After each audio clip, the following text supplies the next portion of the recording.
what new innovations you're looking forward to or working on currently.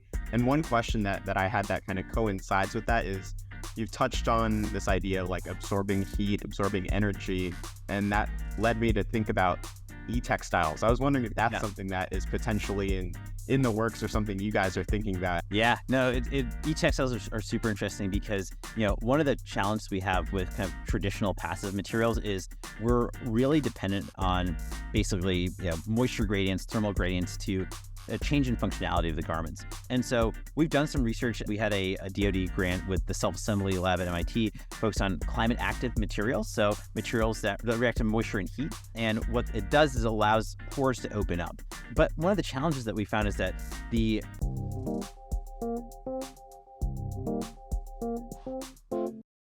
Hey everyone, welcome back to the It's a Material World podcast. I'm Puneet, and alongside me is David. How's it going, David? What's new? Pretty good. Yeah, I'm back in my apartment this week, so the travel has kind of subsided a little bit, but overall, just going well. Excited for 4th of July holiday, so ready to take a break. What about you? Yeah, for sure. Honestly, didn't even realize it's coming up so soon, but we'll see. We'll see what the plans end up being, but I'm excited. Much warmer weather, right? So I've been trying to take advantage of that as much as possible. Like in Minneapolis, the summers are most beautiful. Weather's nice. Get to go outside a lot. And what helps with that is, especially if you're working, right, is having business wear that kind of is inspired by athletic wear. And that is what we talk about today. We brought on Gihan, who is the president of Ministry of Supply, co-founder as well. And I'm actually wearing one of the shirts, the Apollo shirts from Ministry of Supply, and it's super breathable. It's very comfortable, and it's also like a dress shirt, And so we really talked about the technology, the material science behind it all, and he's been passionate about this type of clothing technology since a very young age. So before we get into it, I wanted to see if you had any highlights that you wanted to bring to the forefront, things to look forward to in the episode. Yeah, I think just the way that, to be honest, we're talking about clothing so much, we didn't really talk about fashion as much as like technical.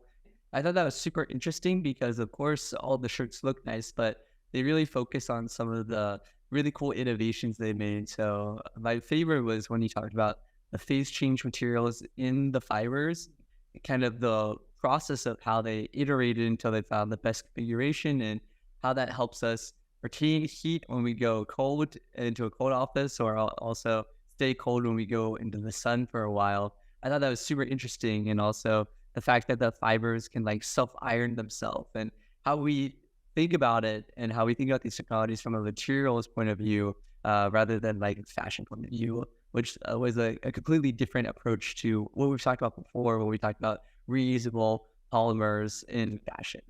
Sure. And I particularly liked, it was cool because I'm wearing the Apollo shirt right now, and he was talking about incorporating like NASA level technology from the temperature control, temperature regulation standpoint, and then also like phase change materials, right? It's just cool to see how that's incorporated into exactly what I'm wearing. And so that's something that we cover in the episode in detail. And then another thing that I found particularly fascinating is, like I said, he knew from a very young age exactly like what he wanted to do. He wanted to, create the next Gore-Tex, this outdoor-esque technology, very comfortable kind of athletic wear, business wear combination.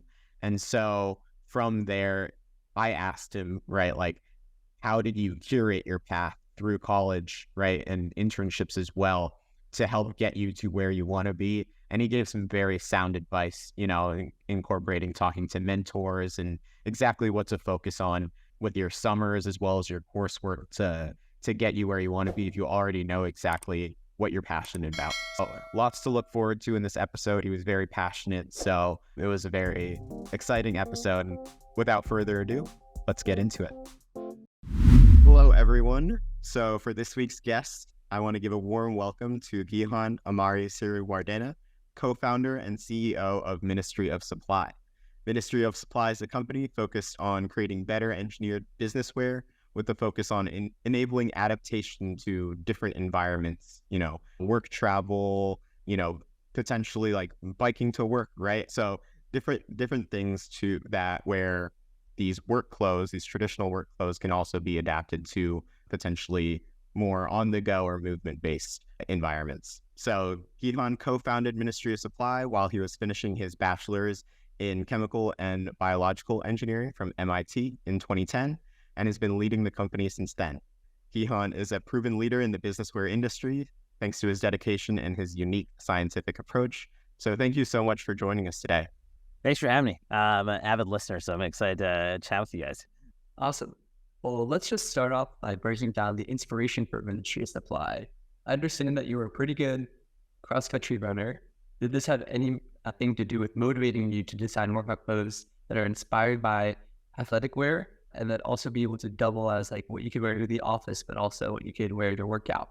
Yeah. No, for me, like I grew up as a Boy Scout actually here in New England, just outside Boston, and we get really cold, windy, wet winters and then hot, humid summers. And that was kind of since I was, 12 years old, kind of going campouts, that was kind of the experience of realizing like, hey, you're in these kind of extreme environments and it has a big impact, the clothing that you're wearing in terms of, how comfortable you are, how long you're going to stay out there. And that's really where I kind of started to fall in love with materials like Gore-Tex and Polar Tech. Started going to like EMS pretty much every weekend and browsing the racks, looking at the hang tags. That was my favorite part. And looking at the material blow-ups that they would illustrate to show like how Gore-Tex worked or Polar Tech Wind Block, for example. And so started actually making my own outdoor gear with some fellow scouts. We started by actually taking polar fleece and we wanted to make a windproof fleece. So we took like polyethylene film, just like kind of like a stuff that you'd use to prevent paint from spilling around.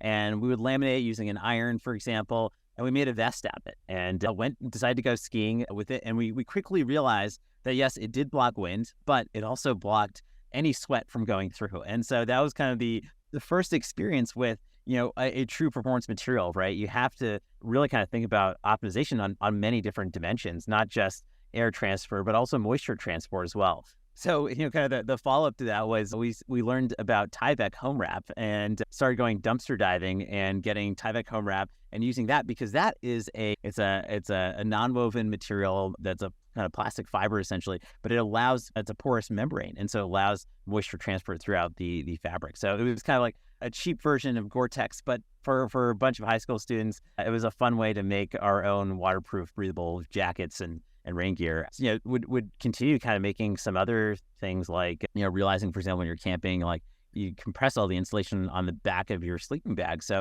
it really doesn't provide that much insulative value. So we started taking Mylar space blankets, which provides retroreflective insulation and basically, that radiative heat transfer. What we did is we ran through my parents' paper shredder and made this kind of fibrous insulation and made sleeping bags with that. And at that point, I didn't really know about, angle of reflection and whatnot. But, for us, it was a cool way to start hacking our own materials. And that's what I really, fell in love with was this idea that we could make our own materials, build a product and go test it that weekend, right? And it was this iterative design process and really realizing that materials were something that just had such a big impact. So yeah, kind of where that took us with Ministry of Supply was really, when I applied to MIT, I said I wanted to start a Gore-Tex or a Polar Tech, sent in all my prototypes of materials and started kind of plotting a course through college. I studied chemical and biological engineering, which allowed me to still do some of the kind of synthetic biology research that I was just super interested in, but then also do materials as well. So yeah, it was something that was super cool. A couple of courses that I thought were super helpful. And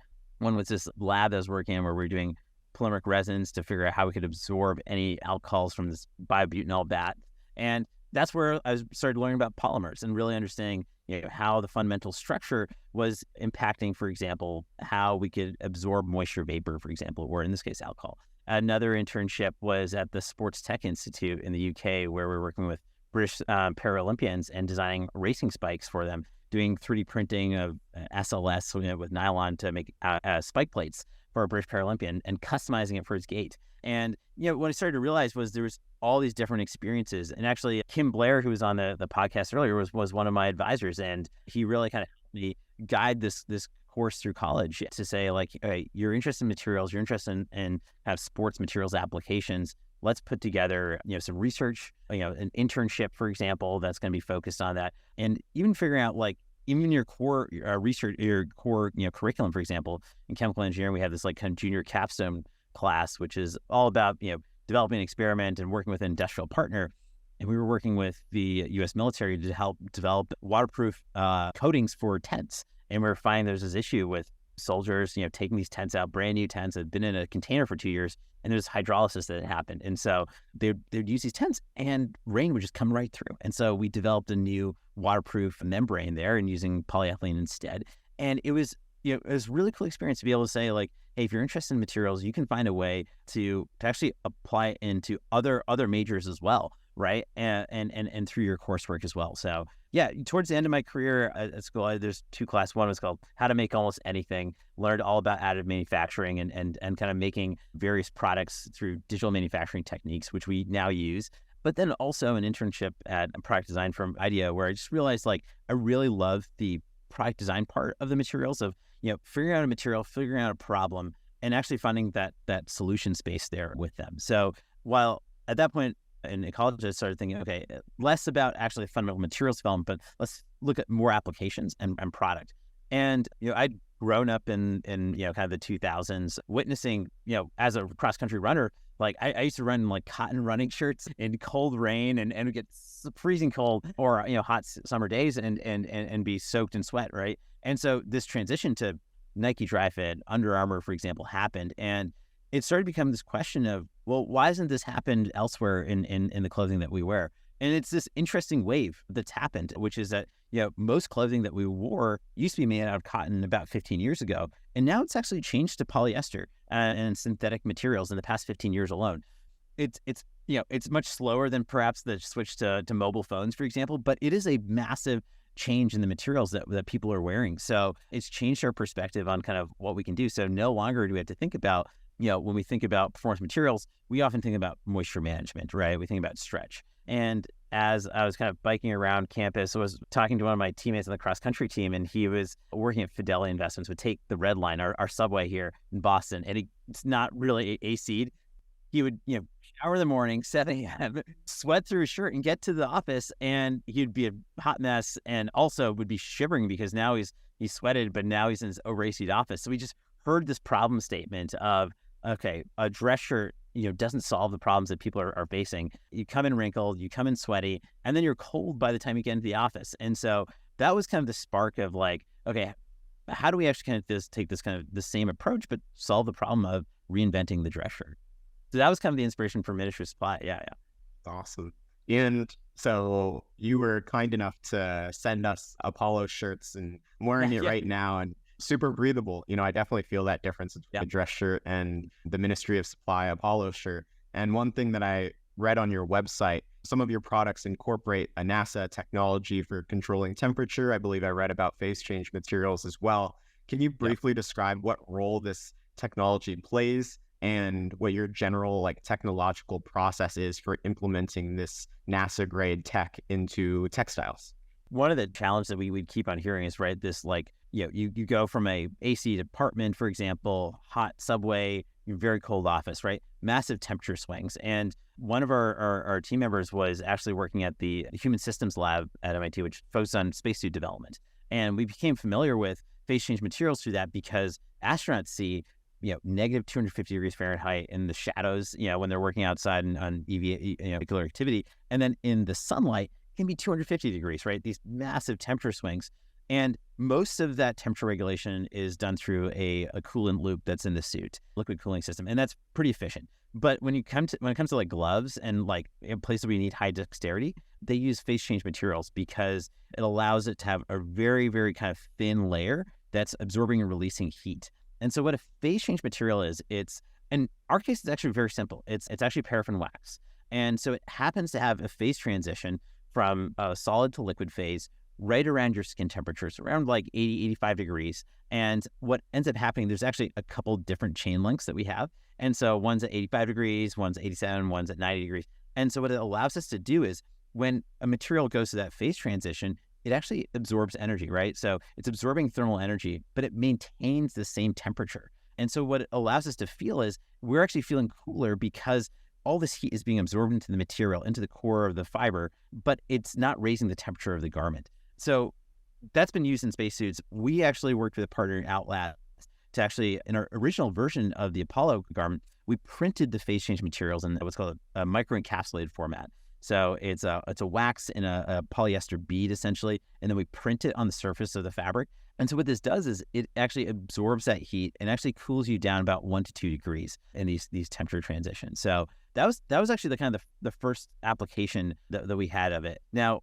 with any materials kind of challenge, okay, we've solved the temperature regulation part, but what about kind of the user experience? And so one of the things we realized is people were still dry cleaning their shirts a lot, and our customers would, they love the performance of the garment, but then they take it to the dry cleaner, in 2 or 3 times. Even though you can machine wash it, it was just part of their kind of usual cycle. They're dry cleaning their suits anyways, and the dry cleaning process would actually basically cause the phase change material to wash off because it's a organic solvent essentially. So what we ended up doing is actually extruding it into the core of the fiber. So now it's actually in the core of the fiber and it can't wash out. So that's something that's really cool. And we're now in actually our 4th generation of the Apollo fabric. So now we have one it's a recycled polyester fiber. It's got paraffin wax, and now the paraffin wax itself is actually made from rapeseed oil, kind of similar to canola oil, and it's bio-based. So it's no longer petroleum-based paraffin wax. So yeah, it's pretty cool to kind of see this material evolve as well in terms of its application. So it's one of our flagship materials. We actually launched this product on Kickstarter. And yeah, that was kind of where we were really able to tell that story. In Kickstarter, you get kind of 2 minutes to tell a video story about the product. And this story of the thermal battery really resonated with people with phase change materials, a material that can absorb, charge up with heat, and then release it back to you when you get to that over AC'd office. So yeah. Yeah, so I've always wondered, when you talk about it, it's very hard to imagine how small they are. So how much of this paraffin wax do you need to make a significant change, or I guess how much energy can it store before you start to heat up again? So it's really good in these kind of like transient environments. Like it's not going to continue to absorb heat over, like a half hour, an hour stage. It's on the order of minutes that we can absorb kind of excess heat. So your body, your torso, for example, is generating about 50 watts of heat. And so we can cover about a 5-minute phase transition of when you're kind of going from an office to back outside to grab coffee and come back in. So it is limited, and that's really what we call thermal loading in the garment. It's kind of limited to really the weight of the garment that we find is applicable. So there are some applications where we've actually made bedding where we can actually load up more material, more paraffin wax into the core of the fiber, because while you're sleeping, for example, you have these kind of longer temperature oscillations, which are on the order of like half hour to an hour, essentially. Yeah. Awesome. Well, while you were describing that, and you talked about how you focus on bio-based materials to build your paraffin wax, and so there's actually pretty detailed reports of your company's environmental footprint on the website. And you mentioned that you're using more and more of these bio-based materials in your other products as well to reach net zero, which had a couple other guests on the show that have talked about their usage of bio-based polymers. And they mentioned that when we use bio-based polymers, it also had a significant performance challenge when switching over from your more standard petroleum-based plastics. Could you touch on your approach to net zero and how you guys aim to release super high quality products with high fidelity while still trying to get net zero? Yeah. I think there's kind of like 2 tracks that we're looking at in terms of reducing emissions. What we do is we do a full LCL life cycle analysis of our products, and we take into account the materials, the production process, transport, but also end of life or use of our products. So the washing and dry times for the garments. One of the things that we look at, the materials are almost half of the emissions for the product. So there's 2 areas that we look at. One is recycled materials, and then the other part is bio-based materials. So can we just completely avert using petroleum-based materials? Where we're using actual, we're trying to basically switch over from virgin polyester PET to now recycled PET. So in one garment, we call it the Aero dress shirt, for example. When you think of a dress shirt, about 40% of our sales are just white dress shirts. And so recycled polyester plastic has existed in the recycling stream for a long time. But one of the challenges of it is there's a lot of contaminants, right? Like you've got dye stuff and plasticizers from whatever product was there before. So what we really want to find is optically clear, pure PET. And so in this case, to make a white dress shirt, when you're talking about fibers, because they're so fine, the structural integrity really matters. So you can't have kind of this variation and contamination. So we actually source our PET bottles from Japan. And one of the interesting things there is cycling stream is very pure. If you go to an office there, like we go to our manufacturer, you'll see like 6 or 7 bins in the office. And there's one that says, clear PET, colored PET, colored glass, aluminum, steel, etc. And then finally, there's one bin that says it's got a flame on it and it means it's going to the incinerator. And because of that, we're able to get this pure stream of PET. We then ship that to Taiwan, where we're able to do a mechanical recycling process there. And what that allows us to do is create this raw texturized yarn. It's pretty cool. It's basically you crush into pellets and then you make a core that you extrude. And then through that spinning process, we do what's called draw texturizing. And so the fiber kind of looks like cotton candy. So it's super soft. It mimics cotton in many ways, but it also gives it this inherent stretch to it. So here's an instance where, for example, we've been able to create something that's optically white because we now have like a clear PET that we're starting with, and then we can dye it white. The second part is that we can also do some processing to it to allow it to actually feel more natural and give it some new behaviors. So in this case, I think when we think about recycled materials, it's really important to think about what's your stream of materials that you're starting with. And a white dresser is kind of, again, thinking about that use case for the product is really important.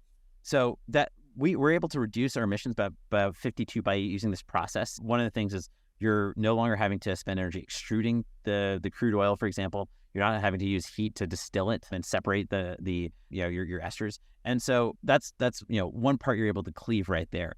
The other part, though, is that we're able to produce our products in a facility that's completely powered by solar power in Taiwan. So you kind of have to think about raw materials, but also the processing as well.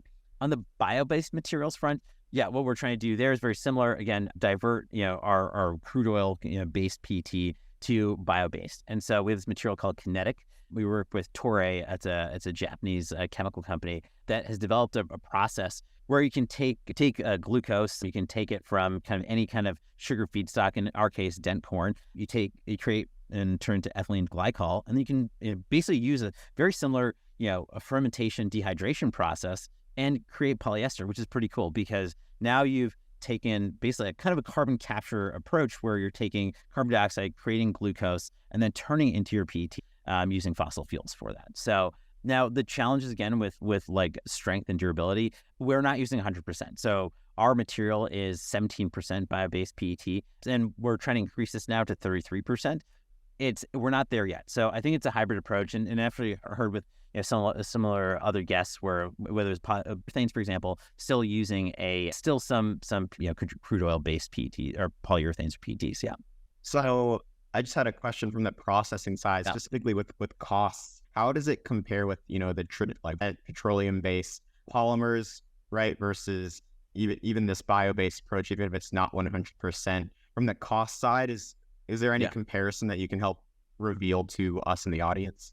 So for our aero dress shirt where we're using the PET yarn, the recycled PET, it costs us about 15% more for that fabric. That being said, we're climate neutral certified. And so basically for us as a brand, whatever emissions we can't reduce through our material selection and kind of choosing our transport methods, we pay in offsets. And so that's the calculation that we've made. And what we've actually found is this is one of these instances where it's actually cheaper to go ahead and actually go with the recycled PET option than pay for the offsets. And so I think it's something that's really important as engineers and designers. Is one of the most important decisions you make in developing your product is what material are you using from an emission standpoint. And so I think building this kind of materials intuition around what are the emissions of factors related to using certain types of aluminum, certain types of polyesters, for example, is really important because it can help you understand okay, if our goal is net zero, let's understand the financial trade-offs. Yeah. I also had a question. You talked about how you're kind of limited by how much recycled PET you can use because of the worse mechanical properties. And you mentioned that you use mechanical recycling right now. Do you think there's ever a future where you could do something like chemical recycling in a large-scale manner to be able to increase the properties of recycled PET? Or do you think that's needs a lot more R&D and a lot more work before it could ever reach mass scale? Yeah. So we're piloting a chemical recycling process now. We call it our Aero Zero circularity system. So basically, customers can send back our Aero Zero shirts, basically selected every part of the material to be made out of PET. And I'd say the challenge is the reverse logistics. And so it's very difficult to first get products into customers' hands. It's even harder to get the end of use product back into our same supplier. So I think, one of the things that we've really tried to rely on as much as possible is like, what are the existing recycling streams that exist out there, because they're mature, they're efficient, and it's better to use those both in terms of biodegradability or recyclability. Unfortunately, right now, like textile recycling, even though you could take our dress shirts and put them into like your recycling bin from like a material composition standpoint, we don't have the machines. Like the machines right now are going to reject it immediately, right? Because they're optically sorting it and they don't know what to do with it. And so I think that's part of it, right? Is like, how do we actually, as we go to this area of monomer materials, so just PET or just PU-based materials, how do we also have a recycling stream that can detect textiles, for example, just given that textile waste is a huge part of our recycling stream? So we already touched on a little bit of like the design that comes into when you're engineering these clothes, but it's not something that is talked about often, and you mentioned some of the considerations, right? Like managing moisture while maintaining comfort, breathability, strength versus durability, and, potentially biological factors as well. So one key component that, David and I learned with our capstone design project is translating user needs to then design requirements in the manufacturing process. Can you talk about how you translate the needs of users or wearers of your clothing to then the design and manufacturing processes? Yeah. So Miniature Supply, we're what we call like a work leisure brand. So we're really designing our products for this use case of our customers working in like a hybrid office, for example. We know that a lot of them are now, commuting in 3 to 4 times a week. They're oftentimes in urban cities, so they're taking metros, they're biking to work, they're walking to work. So active commute is a kind of a key use case there. But also they travel for work probably one to two times a month. And that's something that we kind of find with our super customers, the heavy users of our product. So we really kind of try to think of those 3 different use cases in mind. And things that matter a lot are I was surprised actually, is that like, non-iron materials have existed for a long time, but people are still shocked by that. And one of the great things about using a lot of the synthetic materials that we use is that they're thermoplastics. So, you put them in the dryer, for example, they're going to return to their original state. So they're kind of self-ironing in that regard, right? And that's something that matters to our customer, because they can spend almost, $5-7 for, dry cleaning their dress shirts.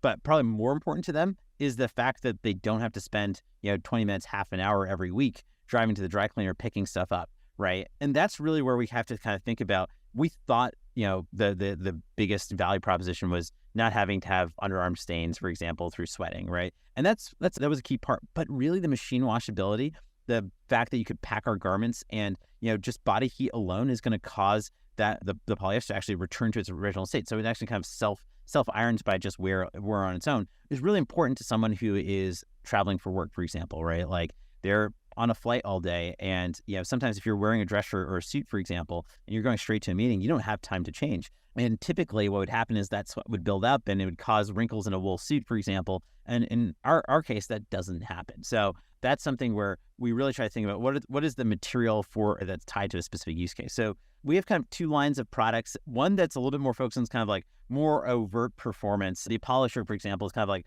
it's really focused on like active commuting, people who like to bike to work, for example, who want kind of maximum airflow in their garments. It's really comfortable, but it looks a little bit different. It looks a little bit more technical. And then with this other product, the Aero shirt, for example, which is more incognito comfort. And that's where we really had to think about, how do we provide moisture management and wrinkle resistance, but have it look like something that looks like your traditional, for example, like Brooks Brothers white dress shirt, for example. What's the classic incumbent there? How can we replace what's in their wardrobe and make it very simple for someone to say like, hey, this looks like this shirt, and my colleagues aren't going to know, right? So that's something that from a material standpoint, we were talking about, okay, moisture management, wrinkle resistance, but the other part was also this like draw texturizing process that tufted the yarn. And so what it causes, like a lot of synthetic materials, a lot of polyesters, particularly maybe about 10 years ago, people thought of them as having a lot of sheen to them, and that made them look very, technical or sporty. And so we spent a lot of time looking at how do we create, performance fibers that don't have this sheen. And so how can we refract light in different, reflect light in different angles through the draw texturizing process, but also the cross section of the yarn itself. So that's another angle there. The other part is looking at dyeing processes. So for example, we use, in many cases, a lot of our synthetic fibers will actually have two different types of polyesters. One that's a regular polyester and one that's a cationic dyed polyesters. That means that when it's in the dye bath, one is going to absorb the dye, and the other is going to reject it. And so it allows us to create this really cool heathering effect visually. And it makes it look more like an organic fabric, like linen or cotton or wool, for example. And so that's something that we think is really important from a customer needs perspective. But when we think about material science, we think a lot about what's the fundamental structure, what are the properties that we're looking for, and the chemical structure itself. So one thing we kept on hearing from people is like, okay, performance fabrics, they work really well when I'm working out, right? When you're at the gym, for example, you're on the treadmill, you're running outside, there's a lot of airflow. There's a high thermal gradient between your skin and the outside. There's also a high moisture gradient as well. So that is driving a lot of the diffusion in those materials.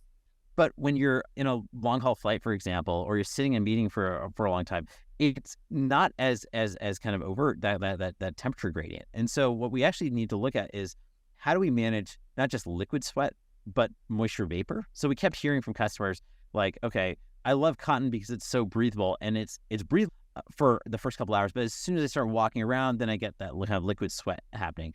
And so what we found that people were really kind of responding to is this characteristic of the fact that a material is hygroscopic. So it means that it pulls in moisture vapor or moisture itself into the core of the fiber. And so what we've done is we've characterized, a lot of the fibers that we're creating or we're using on their moisture regain potential. So polyester, for example, can only regain about 0.4% of its weight in mass in terms of moisture vapor. But you look at merino wool, for example, that can be 18 to 19%. And the reason that's important is because when you create a drier microclimate, it prevents bacteria from growing. So you don't get odor kind of building up in the garment. And that's one of the reasons why people really like merino wool for kind of active use. Cotton is kind of right in the middle at 8.5%. And what we found is that there's some cellulosic fibers like viscose, right around 12 to 13% moisture regain, which have a lot of the similar breathability to more breathability than cotton does. But also we can change the surface structure, so we can extrude the viscose yarns to have channels that facilitate liquid moisture wicking.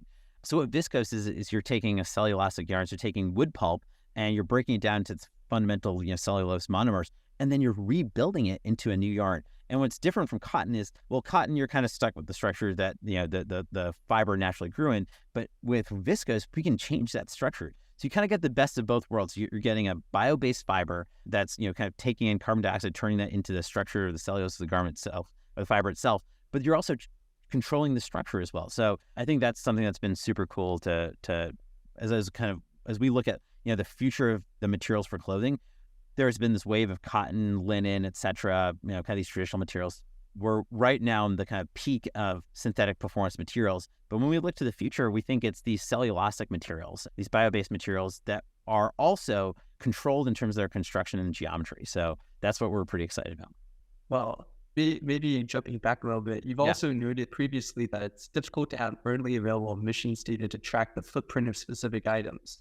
When your brain is so focused on the net zero, it's kind of difficult to compare to others in the space. So what do you think could be done in the space to have better dissemination of the data to the consumer like me who would care about the end of life and the beginning of life?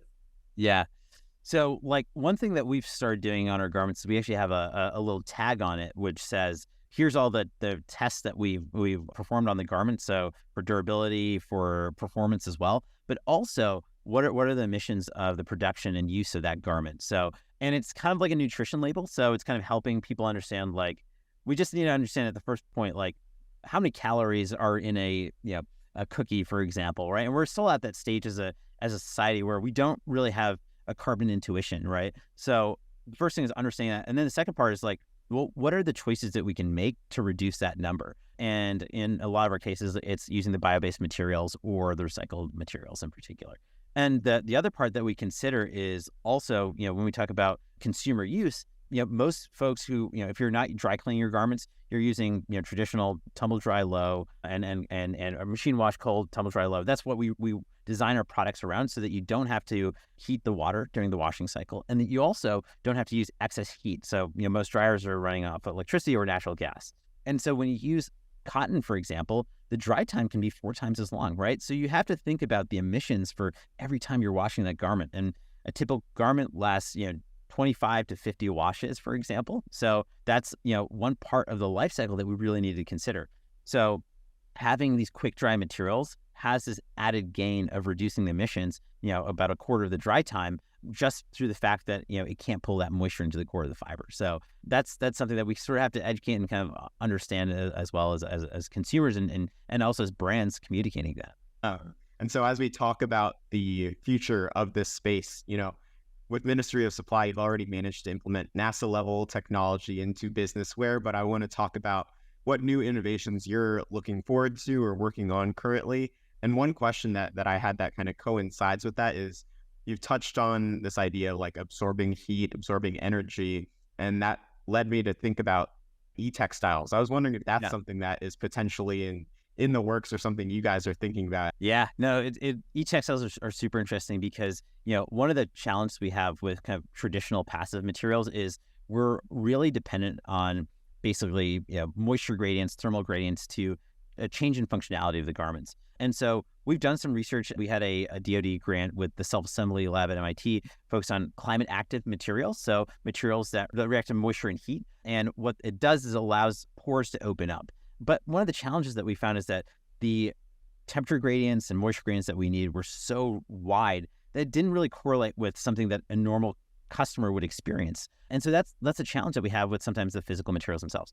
Now, when we look at e-textiles, we have this other dimension where we can create both power generation or emission or actuation using an electronic signal, right? Which is kind of a different dimension there. And so we created this garment. It's called the Mercury Intelligent Heated Garment. We launched it about 4 or 5 years ago now, and it uses carbon fiber heating elements in the garment. So there's 2 on the chest and then 1 big one in the back. And our most recent version actually emits up to 30 watts of heat. And it uses a USB-C battery pack, for example, to power it. But one of the things that was really striking that we learned was that your metabolic rate is really tied to your activity level, right? And so if you're standing still right now, like, for example, like your core is generating about 50 watts of heat across the surface. But if you're walking, you're starting to create about 100 watts of heat. So think about kind of 2 incandescent light bulbs, right? And then if you're walking quite fast, that's actually 150 watts. So 3 incandescent bulbs of heat.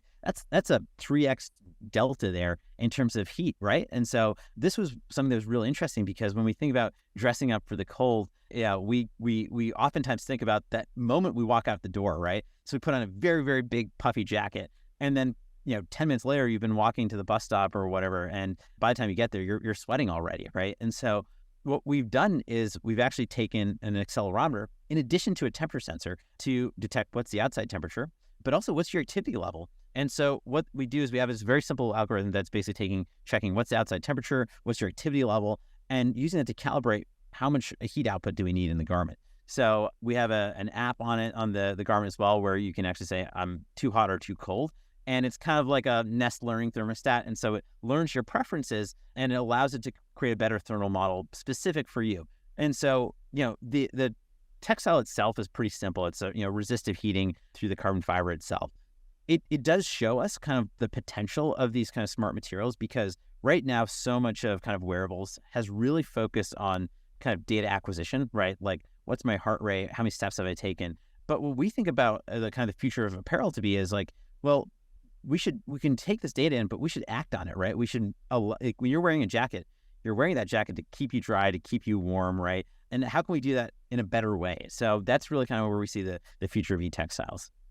That's super cool. Yeah. I guess one thing that I have a question on is, when you talk about embedding things in the textile, how do you also have like the other properties that you talked about, like basically self-ironing, the phase change materials? How does that interact with it? And so do you have to start to kind of pull in different technologies for different shirts? And then is the final goal finding a way to coexist with all your technologies in like one ultimate shirt?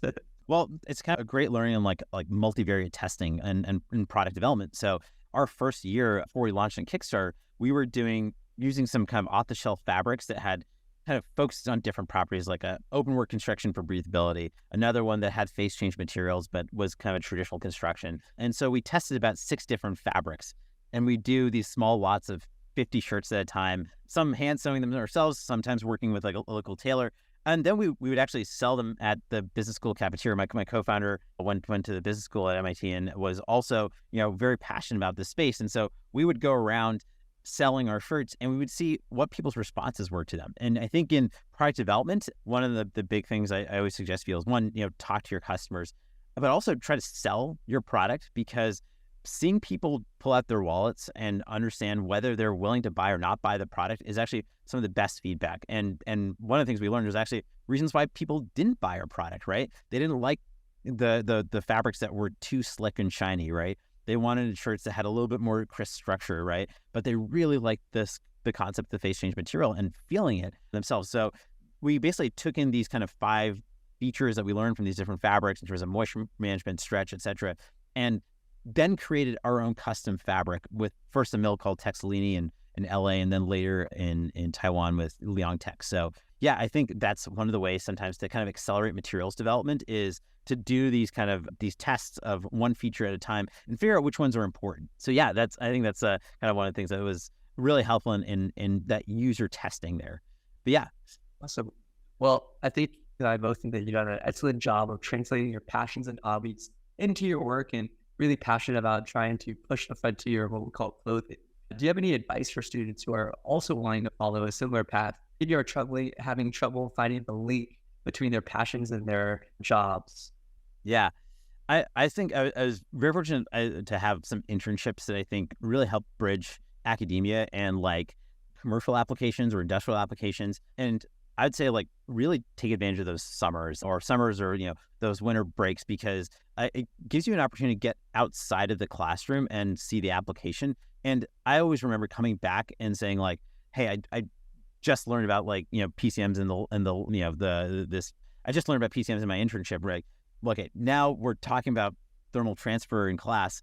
I'm so much more excited to learn about it, right? And so I think seeing applications and then theory and doing them in tandem, you'll find that school is way more fulfilling that way. So instead of this kind of old methodology, which is like learn all the theory and then later in your career see it in practice. So I think pairing the two is really helpful. And the other part is like, really kind of be open to other industries. I think this was something that like I wasn't aware of, that in the kind of sports tech industry, that you're taking human factor specialists like mechanical engineers, additive manufacturing, that all of these were coming together. And that's where a lot of my exposure came from, was the industrial kind of internships, because that was a place to kind of see many different types of engineers working together. And the problem was a materials problem, right? But we weren't all materials engineers. So I think something that I find quite exciting is that like materials have a big impact in other fields of engineering, and being able to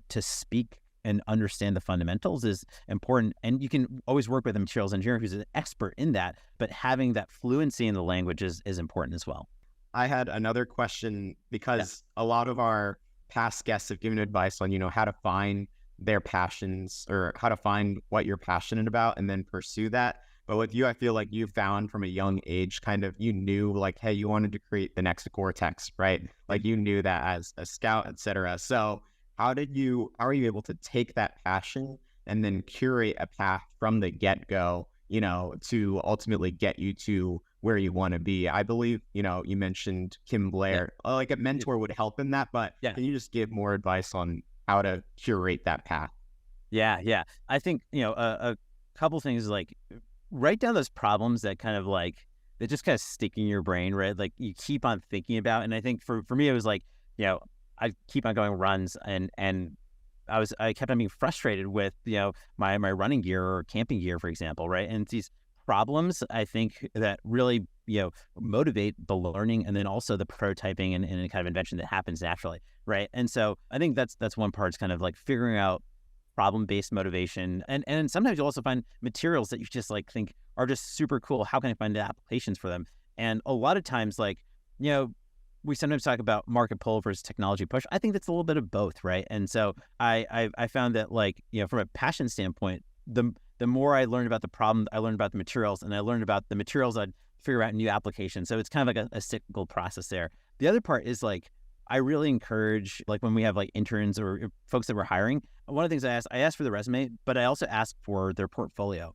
And that may seem a little strange. Like, we sometimes think about portfolios as just like for designers and whatnot, but I actually say, like, assemble what you can. If, the IP is available, for example, a portfolio of your projects, and just have it handy. It can be a website now, for example. And sometimes in conversations with, like, an advisor, for example, just you bring it up and you can share it, and they can start to see, like, what you're interested in. And that's really what I found. I had, my chemical engineering advisor was early on was saying, like, hey, there's something here. You should continue to work on this. And I can't thank him enough for kind of giving the confidence to say, like, hey, like, while maybe, traditional chemical engineering is about, petroleum engineering or synthetic biology, like, you're really passionate about materials, go focus on that. And let's help you plot your course, right? And then, with Dr. Blair, for example, it was about kind of figuring out what are these, like, industrial applications, right? And kind of thinking about the sports applications there. So I think the portfolio is a good way for you to kind of have this repository of all the work that you've done, right? And kind of the problems that you're solving.